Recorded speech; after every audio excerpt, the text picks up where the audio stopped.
The Ancient Magus Bride is one of the best stories I have ever had the pleasure of experiencing, and by the end of this video, you're going to see exactly why and how every story thread is intricately tied from beginning to end without a single misstep. This is one of those anime that sticks with you, so naturally I've always wanted to do a video on it. However, my personal experiences with this series have been complex and emotional, so it's been hard to find the right time and place to express them. The manga, which we're only going to be referencing a couple times, is labeled as a supernatural romantic slice of life, and I don't think I could come up with a worse description if you paid me. The Ancient Magus Bride is nothing less than a guidebook for dealing with the real, tangible, and sometimes very painful things we've left behind but not forgotten. Today I want to delve less into the story and plot of the series and instead look at not just what it means to me now and what it meant to me when I first watched it, but what it's meant to represent as a piece of art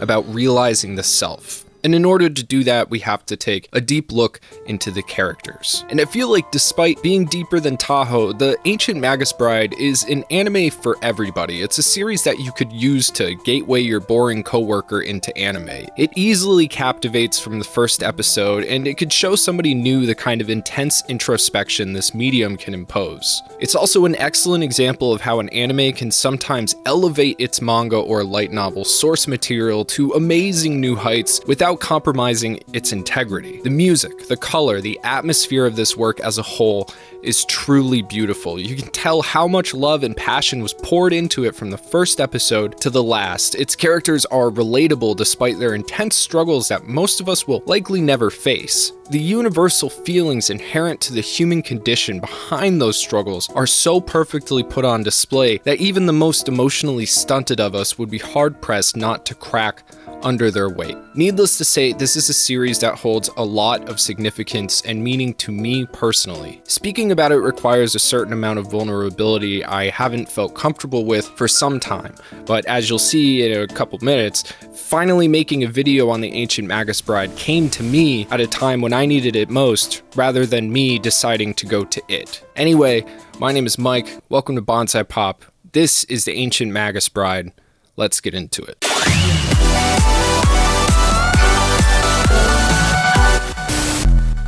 So like I said in the beginning, it wasn't in the schedule to do this video. We definitely weren't planning on talking about the Ancient Magus Bride this year. However, less than a week ago, our friends over at Figurama Collectors reached out and asked us if we wanted to promote their new statue, which happens to be Elias and Chise. As I'm sure a lot of you guys know, we've worked with Figurama a ton of times, so of course we were going to accept their offer and we need to pay our editors. And the reason for that is simple. They are the best in the biz when it comes to statues. Each and every one of their pieces is easily something that you would see in like a crazy display at a con or something like that, but you can have it in your own home. So if you are a huge Ancient Magus Bride fan, if you've been looking for a big piece for your own collection, now is absolutely the time. In addition, if you comment on this video, we're going to randomly choose one person and send them one of these Chise and Elias statues for free. The cutoff for commenting is the 25th, and we will make a community post announcing the winner on the 26th and reply to your comment directly for the next steps. Not only is this piece full of a bunch of Easter eggs, like you got Ruth, you got the cotton fly, you got the phoenix ring, a little salamander in there, the base is Chise's bracelet, but you also have swappable hands for Chise and swappable portraits for Elias. And you can choose whether Elias is holding his staff or the phoenix ring. And being the pieces of art that these are, obviously these are limited, and Figurama Collector statues sell out extremely fast, sometimes within the hour, always within 24 hours. So if you're even considering this statue, you gotta go over to the website and you gotta put it on your wish list so you don't miss out. They also have up to 10-month payment plans, so if you can't afford it right now, that's a way that you can get it, and it's really awesome that they do that. Pre-orders go live at 10 a.m. on April 27th. You can use our code POPAMB to get yourself an extra $35 off your order. Once those pre-orders are done, these statues are gone forever. So use our link in the description and set your alarms for 10 a.m. on April 27th and get yourself this amazing piece of art for your favorite anime. Thanks Figurama for thinking about us once again, and let's get to the video. The first time I watched the Ancient Magus Bride, I was in a horrible position in life. My living situation was awful. I had no heat, my roommates were monsters, and the upstairs neighbors were complete psychopaths. Between feeling unsafe and being completely overworked, I was broke and living off coffee and canned soup. I began having violent panic attacks that would send me to the hospital on a weekly basis, and I'd have to walk there in the cold while thinking I was going to die. Just when it seemed like it couldn't get any worse, my partner was hospitalized with this mystery disease. We legitimately did not know if she was going to die. The days became constant doctor's visits and desperately managing her growing fear while pretending I didn't have any. When she would finally go to sleep, I would try to chill out by watching TV, and that's when I stumbled across the Ancient Magus Bride. And I'm not gonna lie, I only started watching it because of how cool Elias looks in the promotional art. What I didn't know was that I had walked headfirst into an anime that was going to grab me by the heart at a time when I was deeply struggling with mortality and isolation. I watched, I cried, and those were my evenings. And to think that I would come back to it now, of all times, would make a skeptic think twice about fate. I am a skeptic. So what even is this fucking show? Well, the first episode, assuming you didn't start with the prequel material, depicts a young girl selling herself into slavery to be auctioned off at a black market. This is Chise, and she does not care if she's going to live or die. She isn't entering a pact with the devil, she is simply abandoning herself to fate. She could be bought and used by anyone for anything, and I'm sure you can think of how grim those circumstances could be if you gave it half a second. However, this isn't a normal horrible criminal underworld auction. This one includes elements of the fantastic. Chise herself isn't a normal suicidal girl. She's what the series refers to as a sleigh Beggy or a sleigh Begga if you read the manga. Now what that is or what that means to the narrative was fabricated by mangaka Koro Yamazaki. However, sleigh Beggies, or at least the concept of them, have existed for hundreds if not thousands of years. The Isle of Man is this tiny little speck north of Wales, west of Britain, and east of Ireland. The Manx people, like the rest of the Celts, believed in the little people, the neighbors, or fairies. For them, the name for their neighbors was Muingervegi. Retranslated 20 times and you get sleigh Beggy. And on the Isle of Man, it was used as an umbrella term for all of the fairies of the Manx people. Now in the Ancient Magus Bride, a sleigh Beggy is a special human whose magical imprint works like a gravity well for fairies. It's an irresistible attraction. And it's important to note that fairies is a universal term in the series. It can mean any creature of fantasy, from British sprites to Japanese yokai to desert jinn, for example. Now the sleigh Beggy condition is a double-edged sword, and while these people are gifted with magic, it's so constant and so powerful that it eats away at them, making sleigh Beggies incredibly fragile and frail people, and they also generally die very young. It is, in essence, a chronic disease. Now, people in good health tend to take health for granted, especially in America. You all know someone who goes out or goes to work when they're sick without a care in the world. They don't think about how that could affect or even kill somebody else. They don't think about how easy they could ruin their own lives by ignoring their body either. The mystery disease my partner contracted that I was talking about in the beginning was caused by somebody like that. He came to school sick, got her sick, and in a stroke of worse luck, her immune system turned on her, specifically her kidneys. Now she has to deal with that for the rest of her life, and there is no cure. This is something that could literally happen to anyone at any time just getting sick. But one day, whether it's in 5 years or in 40 years, this is going to kill her. Now people, whether they're a sleigh Beggy or somebody with a chronic illness, live in a different world than quote-unquote normal people. They see a side to life most don't until they're very old. A constant reminder of your own mortality gives you a different perspective. In Chise's case, she can see all the horrible and amazing creatures of the other side. These creatures can either help her or haunt her. They're autonomous, their natures are their own, but she is particularly susceptible to their whims for good or evil. And her inability to cure or handle this condition has isolated her completely. She's been abandoned by everyone she's ever known because it's simply too difficult to take care of her. And that sounds horrible, but it's basically what society did to disabled people in America during the pandemic. Total abandonment. So Chise sold herself into slavery. For better or for worse, somebody would make use of her. And that somebody would turn out to be Elias Ainsworth, an enigmatic at best humanoid creature calling himself a mage. His head is the skull of a wolf with the horns of a goat. Essentially, he looks metal as fuck. Now, he's bought Chise to conduct a few experiments. He plans to train her as his apprentice, he plans to study her as a sleigh Beggy, and he also plans to marry her. And all this seems like a lot, especially for a girl who essentially hasn't had any human relationships since her own mother tried to strangle her to death and then jumped out a window. But Ainsworth isn't aware of any of this, obviously. He honestly isn't really aware of anything. As foreboding and powerful as he is, Ainsworth doesn't know much about living and feeling at all. And at first he seems like a sociopath. He freely admits that he cannot empathize with people. He does things on a whim. He's more studying Chise than anything else, studying her reactions to him and her surroundings, which have drastically changed. After his purchase of her and introduction, he teleports himself and Chise back to Britain, somewhere outside of London, where he lives in nature and is taken care of by his house fairy, Silky. And this is where the series begins to reveal its true identity as a wealth of interpretive fantasy. Most of the characters in Ancient Magus Bride should be familiar to anyone with an interest in Celtic folklore, or even the Persona series from Sega and Atlas. But if that stuff isn't your jam, then you're going to miss out on a ton of fun, symbolic, and meaningful parts of the show.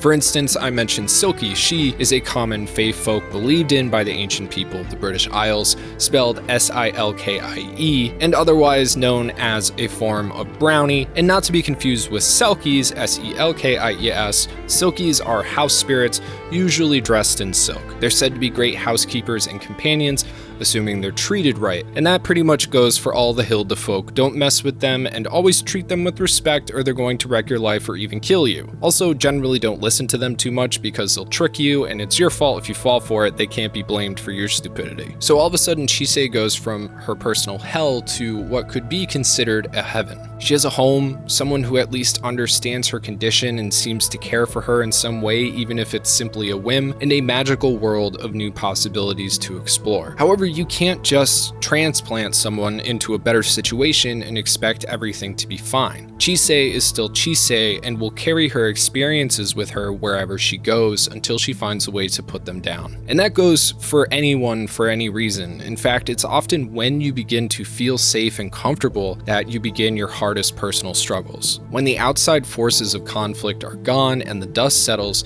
you're simply left with yourself. When you're safe and it's quiet and calm, generally we find that there's still a storm raging inside us. It's something no one else can see and no one else can feel. It's your own torment caused by your inability to come to terms with the psychic damage you've accumulated along your travels. Whether you can quell that storm or not is going to determine your fate moving forward from there. And in that sense, it's almost easier to be miserable and in danger because in those situations, life is very simple. You find safety and you survive. When life becomes more about living than merely surviving, many of us find that we don't know how to actually live. And this is something that both Chise and Ainsworth have in common. Both have symbolically one foot in the grave, that being the inherent spiritual nature within both of them. And not to skip too far ahead, but Ainsworth is made of both human and fairy parts, and as a sleigh Beggy, Chise belongs to both the human world and the world of the fae. Neither of them are fully realized, and both of them are struggling to find purpose. The juxtaposition is that Ainsworth will conceivably live forever, and Chise will die young. So the question is, how do you live when death is so near, and how do you live when death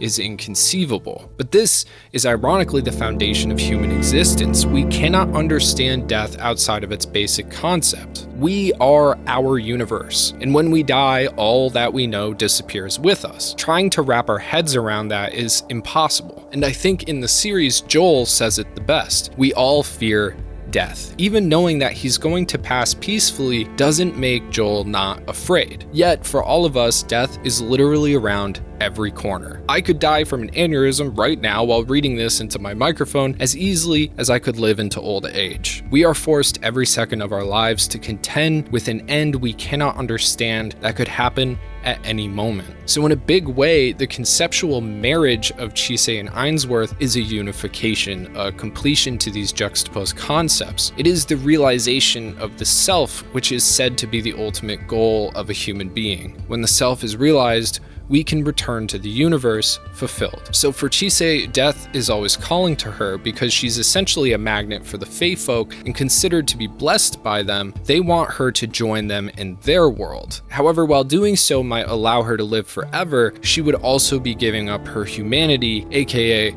the loss of the self. The main driving force behind these constant invitations and temptations are Titania and her husband Oberon, aka the king and queen of the fairies. Now these two are depicted in Shakespeare's A Midsummer Night's Dream, but serve more as archetypes. In fact, all the creatures of myth and lore are archetypes. They are aspects of the self. It can even be seen in both of their designs, right? Titania has huge buzungos, but that's not just for fan service, right? She is the mother of the forest and the fairies. She's wise and caring and nurturing. She's the embodiment of femininity and wisdom, and she was derived from Diana, the Roman goddess of the countryside and nature and hunters and childbirth, night and the moon is a classic feminine symbol. Diana was derived from the Greek goddess Artemis, who presides over many of the same aspects, and so on and so forth. Again, these are archetypes. So if Chise was to submit herself to the world of the Fae, she too would eventually become a simple archetype rather than someone with a self. As we can see from Titania, she acts simply based on her archetypical nature. She is driven only by what she is conceived to be. So despite being cursed in their own respective ways, Chise literally and Ainsworth figuratively, they both strive subconsciously to live, which is much more than simply staying alive. But to live is to know death, so naturally the Ancient Magus Bride deals heavily in death, grief, and acceptance. So during my first watch through of the Ancient Magus Bride, an old friend committed suicide. He had struggled his whole life with those ideations. His younger brother had died when the two were very little, and it had really haunted his family ever since. Now, the week before I found out I'd be making this video, we had a major and unexpected death in our family that is going to reverberate for the rest of our lives. And then 5 days after that, a friend died after a long struggle with cancer. Needless to say, it has not been the best time, but it had been a long time since the last time I had watched the Ancient Magus Bride, and I wasn't sure how I was going to take it. My memories of it obviously weren't the best. However, this time around, I found a lot of solace within the show. While death is incredibly painful, it can also be a beautiful thing, and I think that a lot like funerals, death isn't really for the dying. It's for the living. The living are the ones who deal with death. We are the ones who pass people on. We're the ones who carry on the impressions of the dead that are left with us. It's the living who learn from death and are faced with the challenge of bettering their lives because of it. Death is a reminder that life is short and that succumbing to your sorrows can be more than depression. Spiritual death can lead to the death of the body as well. A defeat in the battle with cancer stands as a testament to the inevitability of death, but also the human spirit, the will to live and struggle and fight, even if it's a fight you can't win. You fight anyway because that's what it means to be alive. And within the Ancient Magus Bride, we see all the stages and all the consequences of death. Nevin, the old dragon, is completely at peace with his death, and Lindell comments at one point that the dragons work their entire lives to find themselves and are therefore at peace within. To them, the idea of returning to the earth as rocks and trees is a happy thing. Though Chise is sad to see Nevin go, she helps him on his way and he forever becomes a part of her. When Ruth's sister dies, he refuses to accept it and loses the will to live himself, and when he passes on, he becomes a Grimm. Chise helps him work through his grief and accept the sudden loss of the person he loved the most in the world. And from there, the two are forever entwined as familiars. And while there's many other examples of this, I think it's important to take a step back and look at exactly what we're seeing here. And that is the creation of human connections and bonds. The best way to find the answer to any question is to search for it with others. Nobody can exist alone. It's against our nature. Humans need connections in order to define themselves. Other people are mirrors for us to bounce off of in order to realize who we are. We may serve different purposes in different relationships, but it is those relationships that give us purpose, and the inevitability of death is what makes those relationships so important and so special. One day, no matter what, we all disappear, so it's important to do as much as we can with the time that we have and the people we can share that time with. There's a very poignant line in the show that hit hard this time around. It revolves around the idea that we've lost something in modern society, but our bodies haven't forgotten about it. Our nature hasn't forgotten about it.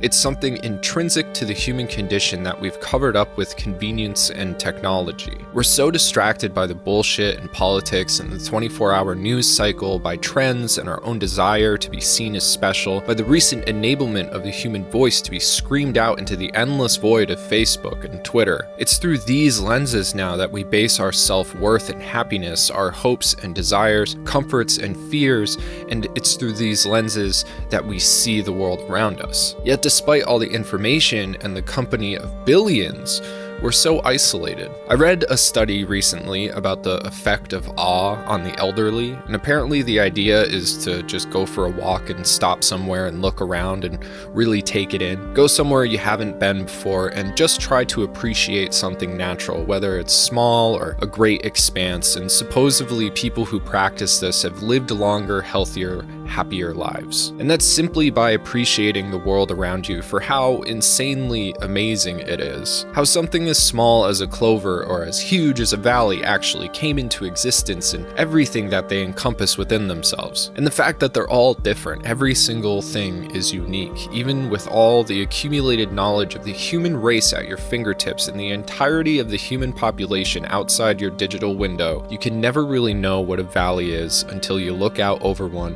and behold it. Even right here, this video could be seen by 1 million people, but in the end, I'm just alone in my room.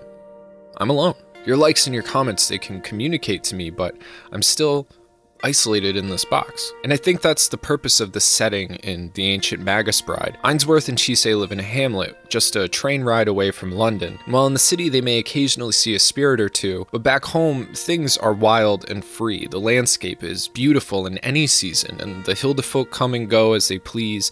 It's peaceful, it's right, and it's connected. And I think we would be remiss to dismiss this as a coincidence instead of an artistic and symbolic choice from the creators. As natural beings, it would make sense that we belong amongst nature. It's something that we are a part of as much as the flora of the landscape, for example. And the concept of quote-unquote new eyes plays a big role in all of this, and I basically just coined that term, but its core structure has been written down time and time again between religions and philosophies like Buddhism to obscure occult practices. Half of what your woo-woo magoos are trying to get at is the simple ability to see the world with new eyes. And when we're children, everything is new, right? Children don't have the structural neural connections to have as many things memorized as adults do. They don't have as many boxes for categorization and storage in their mental capacity as adults do. For instance, when I was a kid, I could not fathom how my parents remembered how to drive to my grandmother's house. And for me, the ride always seemed so long, even though it was 20 minutes every time. Of course, there were key landmarks I could pick out as markers on the trip, but I still couldn't insert the internal clock mechanism to figure out how long it was in between each marker, how long I had been in the car. All I knew is that we were passing these things that I recognized. And for the most part, every trip was a brand new experience. There was always something new to see. There was always a different feeling of time. And in that way, the "Are we there yet" meme is a legitimate experience for kids because they legitimately do not know if they are there yet or even close. Now, in The Ancient Magus Bride, both Chise and Ainsworth are seeing the world with new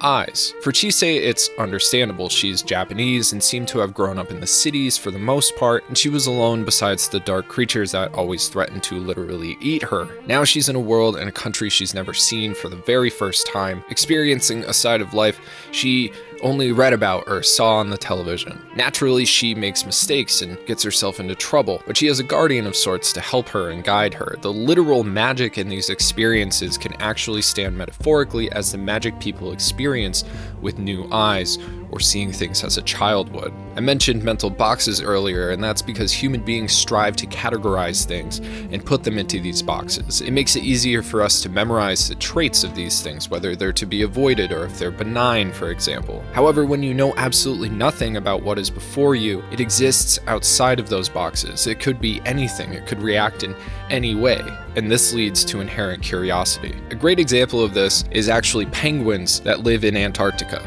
They have no natural land predators. They have nothing to fear outside of the water, so when they encounter humans that have gone on expeditions, they will come up to us to check us out without a single care in the world. And what this shows is innocence. There's really nothing more innocent than an animal anyway, but it shows the natural wonder or the awe something can experience when there's no context from which to categorize it. These penguins have always been safe on land, so why would they be scared of something on land? This is new eyes in its purest form. Unfortunately, especially for people like me who find information incredibly enticing, finding new eyes can be incredibly difficult, again, especially with the entirety of human knowledge at your fingertips. That said, recently I've been trying to leave some questions unanswered. That way, I still get to wonder about some things, even if they're stupid. I get to come up with my own theories about exactly what the local Coca-Cola plant does, for example. It's been there my entire life, and I don't know. Does it bottle? Does it distribute? I have no clue, never did, and I decided not to look it up. When you don't understand something in front of your face, especially something natural, the only explanation is magic. Again, I bet when you were a kid and you asked an adult how something works and they didn't know the answer, they said magic. And at that moment, for you, magic existed. For Ainsworth, experiencing the entity that is Chise is a new form of magic. And like I said before, the guy comes off to an adult as sociopathic, right? Everything is an experiment, a test, a hypothesis. He proclaims he can't empathize. But the more you watch the show, the less he seems like Norman Bates and the more sympathetic he becomes. And this isn't because he is physically or mentally incapable of empathizing, it's because he doesn't know how to empathize yet. Chise often says that Ainsworth is like a child, and what that is her intuitive understanding of his nature. Ainsworth is literally a child. Until a certain age, children are really only capable of thinking about themselves. It's just a natural part of growing. Ainsworth is basically the same way. He isn't incapable of feeling, he just doesn't understand what feelings are. So instead of being a sociopath like he claims, he simply has no context for emotion. The more time he spends with Chise, the more he feels, and the more we get to see the consequences of those feelings he doesn't quite understand. Ainsworth can definitely feel anger. He loses control more than a few times, flying into a rage, usually to protect Chise, who he sees as his. And when he does this, he is legitimately terrifying, and I think the reason for that is because it's showing that he is completely out of control. He feels his anger, but he doesn't understand it and isn't able to harness it in. It's likely why it takes so long for him to recover after he freaks out. And this is where the Ancient Magus Bride reveals its card as a new age Beauty and the Beast. However, in this case, the Beauty is just as messed up as the Beast, making the story way more compelling. For this study though, anger is a base emotion. Even true sociopaths can feel anger, but Ainsworth eventually begins to feel other emotions, simple as they may be. When Chise goes to the land of the dragons in order to have her wand made, Ainsworth feels a deep sense of loneliness. And this is the first time we get to see how he simply doesn't understand feeling. He has to explain what the feeling is like to Chise later in order to give that feeling a name. When Chise begins spending a lot of free time with Stella Barklam, Ainsworth experiences jealousy for the first time. Of course, he gets lost in that jealousy, which eventually results in a display of psychopathic behavior, but again, that's kind of natural. Generally, you wouldn't see a child concoct a plan to sacrifice specifically the person they're jealous of to save the one they're possessive of, but young children don't have that kind of power and intelligence that Ainsworth does. A child might break another child's toy, they might even hurt another child, but Ainsworth is obviously a lot more dangerous. Not understanding his jealousy and getting lost in it entirely is also kind of understandable from the outside when you take into consideration that Ainsworth doesn't know what jealousy is. It's a nasty feeling that takes emotional maturity to tamp down, and he doesn't have any emotional maturity, so that jealousy is just released onto his surroundings. However, jealousy can herald emotional development from attachment to possessiveness to understanding that other people have feelings too. And once that last part is internalized, it can allow somebody to truly begin to love another person in a real way. The Ancient Magus Bride manages to somehow be an engaging fantasy with really dark undertones, but also a deep story of healing through bonds and social connections. This all eventually leads to Cartiphilus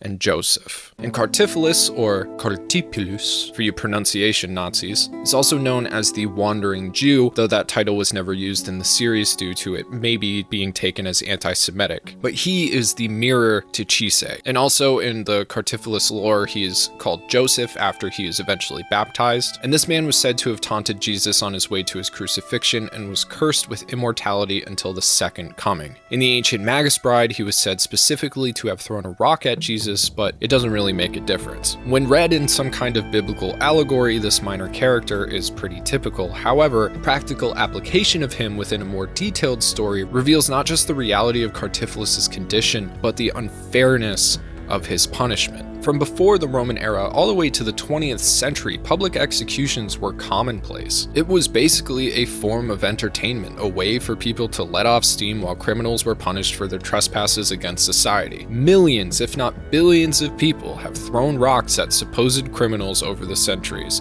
but only Cartiphilus was forced to walk the earth for eternity because he happened to hit the J-Man. It doesn't matter how much he regretted it. It didn't matter how sorry he was. It didn't matter how much he suffered for that one small, socially normal at the time act. He received no mercy from a supposed merciful God. And in the show, eventually through age and wear, his existence became pure agony, a never-ending torment of pain and sorrow. Eventually in the series, he's discovered by a young gravedigger named Joseph, who was orphaned in a town which was ravaged by plague, a plague that he was blamed for. And this actually has a ton of historical context as well. The Black Plague came in waves for hundreds of years over Europe and Asia. Each and every time it came around, groups of people, generally minorities, specifically Jewish people or Romani, were blamed and executed en masse. And assuming that Joseph is Jewish like he is in the story, and he was a gravedigger, which was a profession considered impure by Christians at the time due to its association with death and disease, makes the town people blaming him for the plague historically accurate. It's honestly really impressive how much research was put into making this manga. Talk about something a million miles away from the Japanese experience. Of course, after finding Cartiphilus and taking him in, the eventual tragedy of the pair is compounded by Joseph's innate kindness. He does everything he can to try and bring Cartiphilus back to health. Not only is the man in Joseph's care, but he's the only person in Joseph's life that doesn't reject him completely. Again, we can see the damage that isolation can inflict on people. And in an attempt to heal Cartiphilus and retain his companionship, Joseph naively merges with the cursed man, in turn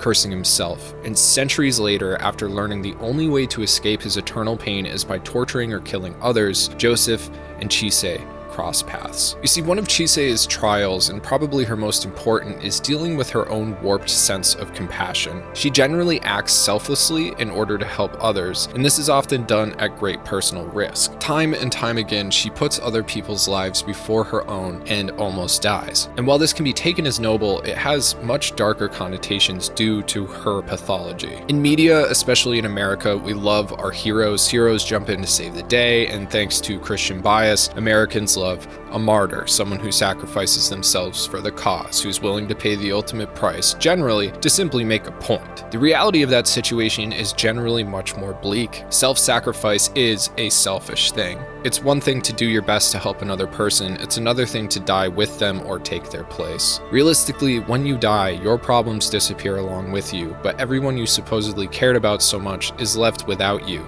If you sacrificed yourself for another person, that person is left to not only miss you, but also feel guilty for the rest of their life. Trading a life for a life is not equivalent exchange because people are complex. Chise does not understand this, particularly because she has such a distorted view of her own self-worth. In Chise's eyes, she sees herself as a burden, somebody with an underlying condition that will cut her life short or bothers others. She takes that and mistakenly concludes that it devalues her life. Therefore, if she can use her life to spare another's, it will have made her existence worth something. She doesn't understand that love and compassion have nothing to do with time limits or difficulties. These are not rational or logical feelings. People don't become truly connected to someone and think of them as lesser or a problem because they're sick or have complicated issues. Chise doesn't understand that the abuse she suffered under some individuals doesn't define her worth as a person, but she still calculates her worth by those experiences. She acts as a martyr, attempting to be the savior, but doesn't realize how horrible her death would be for everyone around her who loves her. She doesn't take into consideration that she is essentially still trying to murder herself. These constant bets on her own life eventually result in the contraction of a curse, which will cut her life even shorter. This, however, is perfect for Joseph. If he can exchange his curse for Chise's, he can finally die and put his pain behind him. And after blackmailing her into agreeing to this and a few eyes getting ripped out, Chise is able to enter Joseph's mind and relive his memories. Through these revelations, she's able to internalize how her and Joseph's selfishness is similar in nature, that both she and him are willing to kill people in order to end their own misery. Chise is willing to kill herself, and Joseph is willing to kill others. One way or another, this is a selfish act, and in the end, killing is killing no matter how you slice it, and all it does is bring more suffering to people around you. Of course, Chise and Joseph take this lesson very differently, mostly because Chise is able to actually realize her mistakes and begin to change, particularly in this intense moment. Due to this, she takes pity on Joseph, the kind of pity she always wished somebody would have taken on her when she was suffering, and puts him into a deep sleep. At the same time, a part of Cartiphilus has been implanted into her, and his role is now to stave off the curse she gained from an attempt to sacrifice herself. The curse of death and the curse of life now exist inside of her, symbolizing her first steps into becoming a whole person. We all have the curse of life and the curse of death inside us from the moment we slide out onto the table. It's something we have to deal with on a second-to-second basis, and coming to grips with that dualistic nature of existence is what allows us to one day realize fully who we are. And after what seemed like a never-ending disaster of an existence, Chise realizes the mistake she made in trying to calculate the worth of her existence, and especially in the way she grossly underestimated it. In a way, she was cutting her life short. Her naivety about her self-worth being the underlying condition. In understanding her mistakes, she's literally and allegorically given a second chance at truly living. Seeing herself in someone as pathetic and despicable as Joseph allowed her to accept the darker parts of her nature and give them pity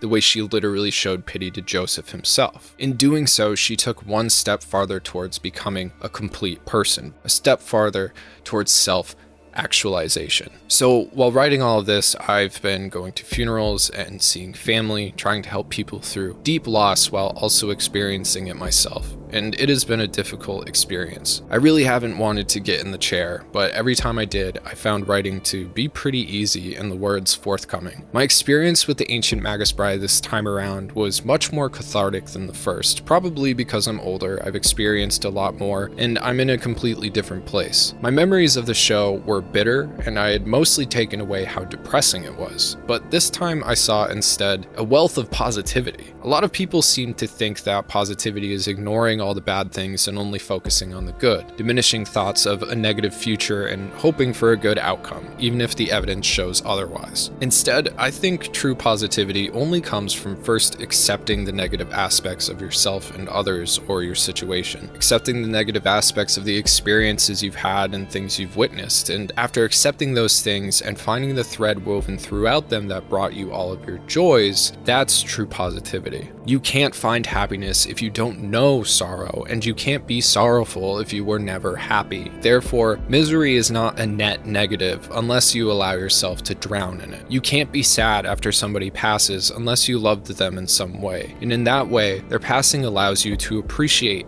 truly how much they meant to you, even if it hurts. Just because someone left doesn't mean they're gone. Just because you had it hard doesn't mean you always will.